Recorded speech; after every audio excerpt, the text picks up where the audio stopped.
తాకట్లో ఉన్న బంగారాన్ని విడిపించి ఆ రోజున మార్కెట్ ధర కట్టి మిగిలిన డబ్బును మీకు అందిస్తుంది కొమ్మూరి గోల్డ్.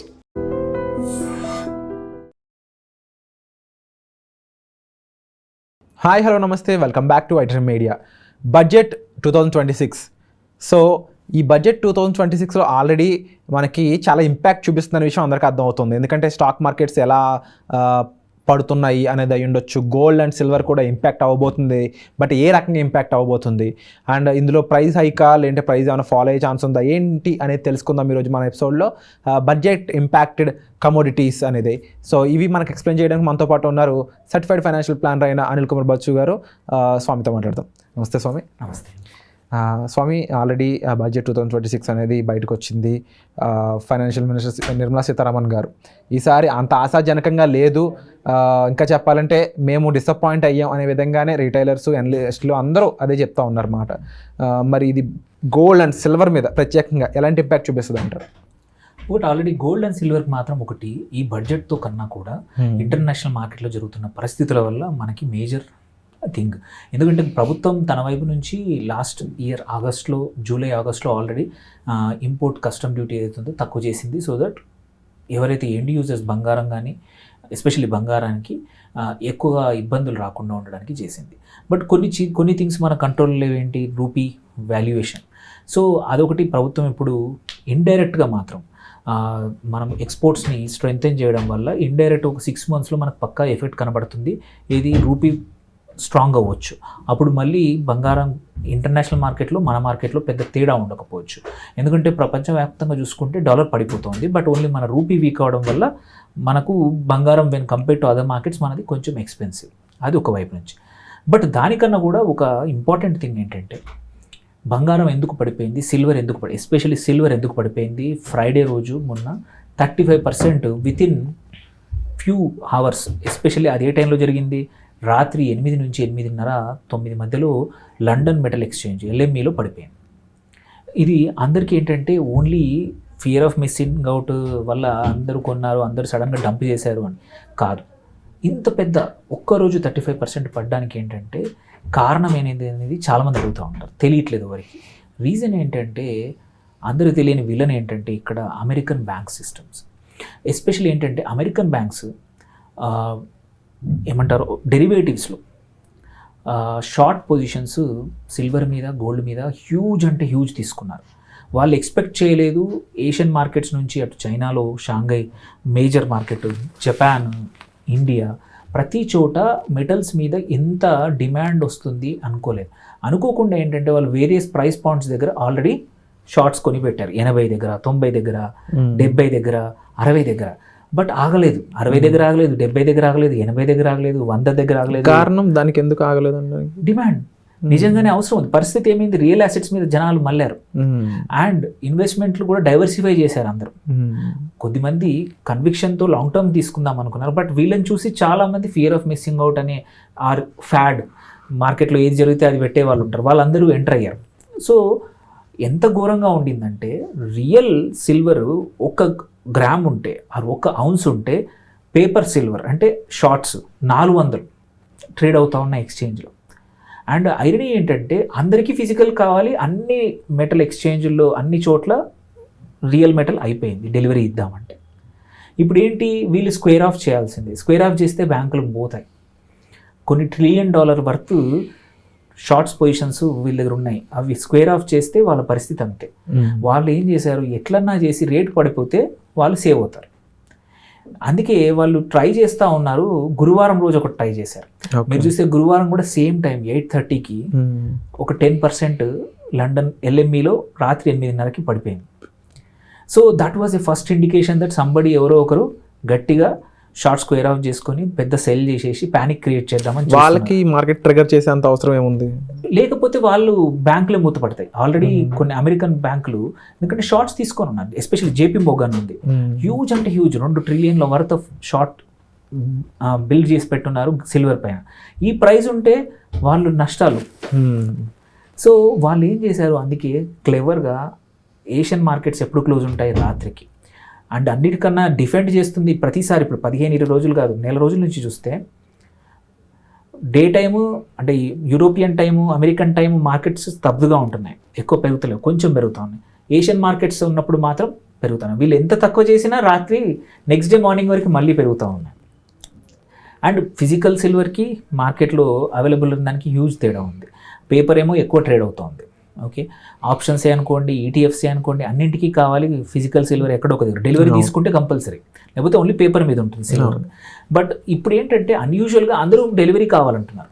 సో డెలివరీ అనేవారికి అది అవ్వట్లేదు.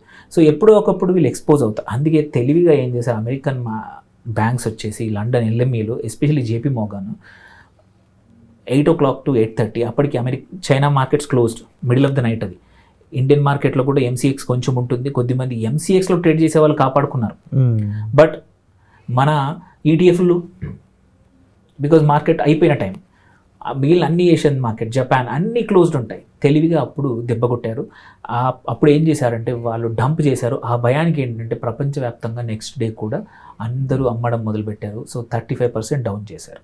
సో దీనివల్ల ఏంటంటే అందరికీ భయం పట్టుకుంది. మనం ముందు నుంచి చెప్తున్నాం సిల్వర్ ఒకసారి 2 సార్లు డౌన్ అవుతుందని. మీరు ఎవ్రీ వీడియో మనం చేసిన వీడియోలో చూస్తే పక్క 1-2 సార్లు డౌన్ అవుతుంది. అది తట్టుకుని గుండె నిబ్బరంగా ఉన్న వాళ్ళు మాత్రమే ముందుకు వెళ్ళగలుగుతారు. లాంగ్ టర్మ్ పక్కా పెరుగుతుంది, బట్ మేబీ ఇంత పేస్ పెరగకపోవచ్చు. ఎందుకంటే ఇప్పుడు పెద్ద ఘోరం ఏంటంటే మన తెలుగు రాష్ట్రాల్లోనే కాదు మొత్తం ఇండియాలో కూడా ఇన్వెస్టర్స్ ఎంత ఘోరం అంటే ఎగ్జిస్టింగ్ బంగారాన్ని తాకట్టు పెట్టి బ్యాంకుల్లో అప్పు తెచ్చి ఆ అప్పుతో మళ్ళీ బంగారం కొన్నారు, సిల్వర్ కొన్నారు. అంటే నీకు ఎక్స్ట్రా డబ్బులతో చేస్తే ఇబ్బంది ఉండదు, నీకు ఆర్థికంగా ఎటువంటి ఇబ్బంది ఉండదు. బట్ నీ దగ్గర లేని డబ్బులు అప్పు తెచ్చి పెడితే మార్కెట్లో 35% పడిపోతే నువ్వు అక్కడ 10% ఇంట్రెస్ట్ తెచ్చావు, 10-11% ఇక్కడ పడిపోతే ఇప్పుడు ఏంటి పరిస్థితి? అలా లీవరేజ్ చేసిన వాళ్ళందరికీ మాత్రం క్రాష్గా అమ్మేస్తున్నారు. బట్ అదర్వైజ్ యాక్చువల్లీ చైనాలో కానీ మోస్ట్ ఆఫ్ ద ఏషియన్ మార్కెట్స్లో ఇంకా డిమాండ్ అయితే ఇంటాక్ట్ ఉంది. ఓన్లీ ఇప్పుడు 2,20,000 పడిపోయింది ఇవాళ సిల్వర్. 2.50 అనుకున్నాం మధ్యాహ్నం, ఇప్పుడు 2.20 దగ్గర ట్రేడ్ అవుతుంది. ఈజ్ ఇట్ కరెక్ట్ ప్రైస్ తెలీదు, బట్ ఈజ్ ఇట్ పర్మనెంట్ ఇట్లా ఉంటుందంటే నో, పక్కా సిల్వర్ పెరుగుతుంది. ఈ రీసెంట్ రన్ అన్యూజువల్ రన్ అందరూ ఒకేసారి పార్టిసిపేట్ చేయడం వల్ల జరిగింది.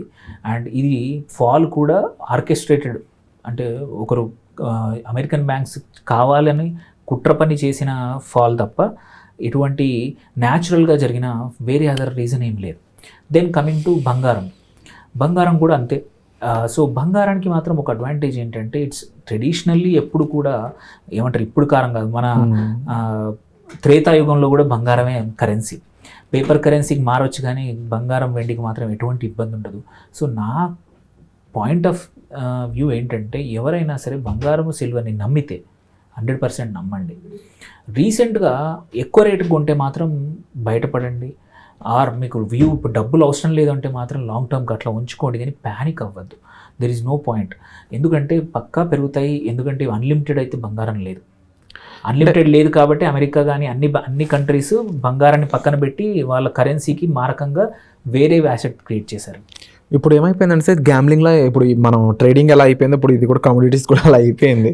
యాక్చువల్లీ ఏమవుతుందంటే మీరు చూస్తే ఒక పెద్ద తుఫాన్ వస్తే చెత్త అంతా కొట్టుకుపోయినట్టు ఎవరైతే సీరియస్గా లేని ఇన్వెస్టర్స్, అంటే చెత్త అనట్లేదు ఇన్వెస్టర్, బట్ నాన్ సీరియస్ ఏవైతే ఉంటారో వాళ్ళందరూ ఈ ఒక్క క్రాష్ ఇట్లాంటి 1-2 క్రాష్లతో వెళ్ళిపోతారు. బట్ ఎవరైతే సీరియస్ ఇన్వెస్టర్స్ ఉన్నారో తెలుసు వాళ్ళకి సిల్వరు వెండి బంగారం 2 పెరుగుతాయి. బంగారము ఎందుకు పెరుగుతాయి అంటే అమెరికా చేస్తున్న పరిస్థితులు, ఎన్ని రోజులు డాలర్ని నమ్మారు, ఇప్పుడు డాలర్ నుంచి పక్కా ఆల్టర్నేట్ సోర్సెస్కి అందరూ వాళ్ళ రిజర్వ్స్లో డాలర్స్ కానీ ట్రెజరీ బాండ్స్ పెట్టేవాళ్ళు. దాని బదులు ఎందుకు అమెరికా అంతా ఎప్పుడు బాగానే ఉంటుంది, పెద్దనలా ఉంటుందని. బట్ ఇప్పుడు రీసెంట్ పరిస్థితులు చూసారు, యూరోప్ మీదనే అటాక్ చేయడానికి రెడీ అయిపోయింది గ్రీన్లాండ్. అందుకే యూరోప్ దేశాలు ఎవరి దగ్గర కూడా చాలామంది దగ్గర బంగారం నిల్వలు లేవు, వాళ్ళ దగ్గర ఫారిన్ రిజర్వ్స్ అంటే డాలర్.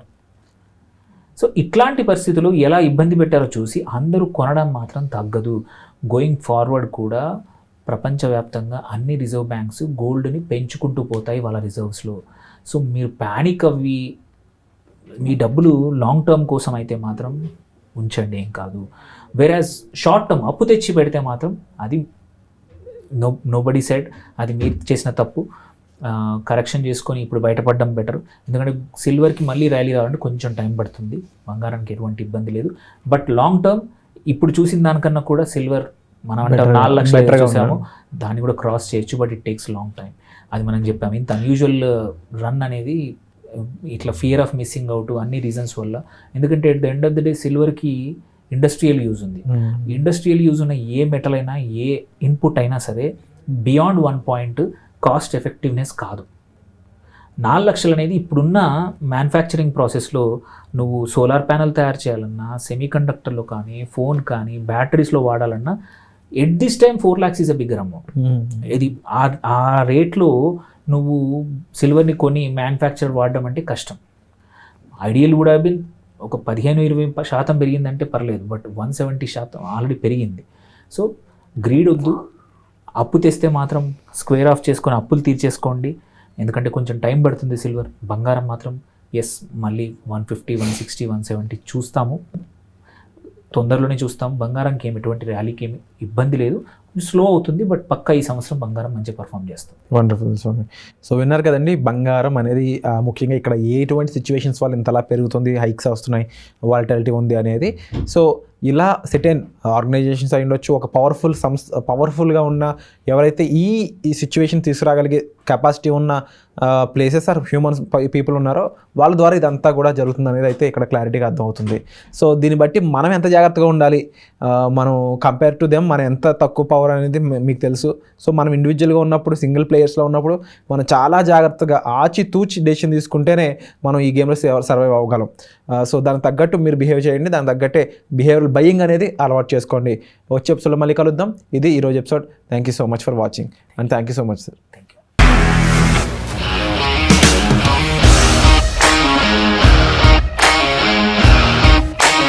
ఇండస్ట్రీలో కమిట్మెంట్ ఇష్యూస్ వస్తే నీకు కూడా వచ్చినట్టు? మార్నింగ్ తీసుకెళ్ళాడంటే కొట్టి పడేస్తాడు.